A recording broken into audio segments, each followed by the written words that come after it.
In March 1922, the Gruber family farm near the Bavarian village of Kaifeck went silent for 4 days, and investigators still cannot account for who stayed behind, feeding the cattle and eating in the kitchen, after everyone inside was already dead. Hinterkaifeck sat alone at the edge of a forest, reachable only by a narrow dirt path.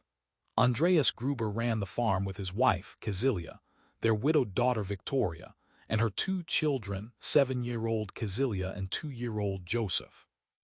A new maid, Maria Baumgartner, had arrived that same week. She would last 1 day. Weeks earlier, Andreas told a neighbor he'd heard footsteps in the attic, footsteps that led nowhere. He found a newspaper on the property that didn't belong to anyone in the house. He found a set of fresh footprints in the snow, leading from the edge of the forest to the farmhouse. None led back out.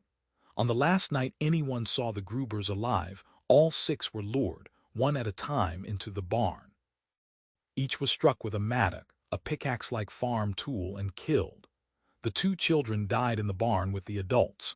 Investigators found the bodies stacked and partially covered with hay, as though someone intended to hide them, then never finished the job or never intended to leave. The obvious theory came fast. Police looked at the previous maid, who had quit in December, claiming the house was haunted.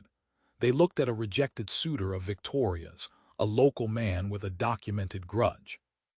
Robbery seemed plausible too, a farm family isolated holding cash. Bavaria in 1922 was recovering from war and inflation, and violent theft wasn't rare. Detectives built a tidy narrative: an outsider, a motive, a weapon, a fast exit. But the timeline breaks that theory apart. Neighbors noticed smoke rising from the farmhouse chimney for days after the family stopped appearing in the village. Cattle were fed on a normal schedule. Food had been eaten from the pantry, dishes left in the sink. When police finally entered the house 4 days later, following reports that the children hadn't been to school, they found a home that looked lived in by someone who was not the Grubers, because the Grubers were already cold in the barn. Whoever killed 6 people that night did not leave. They stayed, and they kept the farm running, as if pretending nothing underneath had changed. That's the detail investigators return to, the one that still doesn't sit right. It requires someone who knew the routines of the house intimately, which animals ate when, where the grain was kept, how the family took their meals, and who was willing to sit inside those 4 walls with 6 bodies decomposing 30 feet away in the barn. It requires nerve that doesn't match a stranger's panic, and knowledge that doesn't match a stranger's ignorance. The murder weapon, the mattock, was found in the barn, wiped down and put back, a tool that belonged to the farm itself.